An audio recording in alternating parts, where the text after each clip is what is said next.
প্রতি বছর শরৎকালে দক্ষিণ কোরিয়ার গ্রাম এলাকাগুলোতে গোলাপি রঙের ঢেউ বয়ে যায়। এমন অবাক করা ঘটনা দেখার জন্য সবচেয়ে মনোমুগ্ধকর স্থানগুলোর মধ্যে একটি হলো পোচিয়ন হার্ব দ্বীপ, যা গোলাপি মহলী উৎসবের জন্য একটি ফুলের আশ্চর্য ভূমিতে রূপান্তরিত হয়।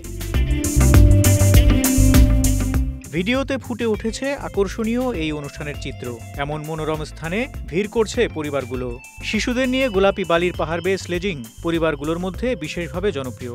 সাধারণত সেপ্টেম্বর থেকে অক্টোবর পর্যন্ত গোলাপি মহলী ঘাসের তুলতুলে গোলাপি মেঘ প্রধান আকর্ষণ হিসেবে কাজ করে। তবে এই উৎসবটি একটি দুর্দান্ত অভিজ্ঞতা দিয়ে থাকে।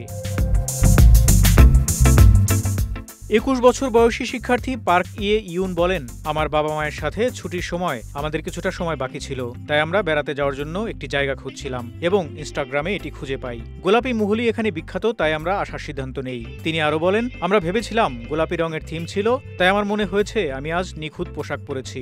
এছাড়াও আমার বাবা মা সত্যি প্রকৃতি উপভোগ করেন, তাই আমি খুশি যে আমরা এসেছি।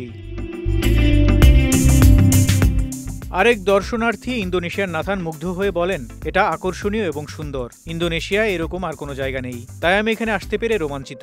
পার্কটির ইউরোপীয় ধাঁচের গ্রামীণ বিন্যাস অসংখ্য শিল্প স্থাপনার সাথে নিখুঁত ছবির জন্য রূপকথার মতো পটভূমি তৈরি করে, যা এটিকে সোশ্যাল মিডিয়া উৎসাহীদের জন্য একটি আকর্ষণীয় স্থান করে তোলে। দর্শনার্থী কিম ইয়ন সিল প্রশংসা করে বলেন, যদিও বিদ্যমান পোচিয়ন হার্ব দ্বীপটি প্রাকৃতিক উপাদান এবং উদ্ভিদ উদ্যানের উপর দৃষ্টি নিবদ্ধ করেছিল, গোলাপি বালির সংযোজনের মাধ্যমে এটি এখন অন্যভাবে আলাদা, যা এটিকে আরও সুন্দর এবং মনোমুগ্ধকর করে তুলেছে। আমি অবশ্যই লোকেদের পরিদর্শন করতে বলবো। গিয়ঙ্গি ডোতে অবস্থিত পোচিয়ন হার্ব দ্বীপটি আসলে কোনো দ্বীপ নয়, বরং ভূমধ্যসাগরীয় ভেষজ চাষের জন্য নিবেদিত একটি গ্রাম এলাকা। এই উৎসব চলবে অক্টোবরের শেষ পর্যন্ত। ফারুক শিমুল, ঢাকা এক্সপ্রেস।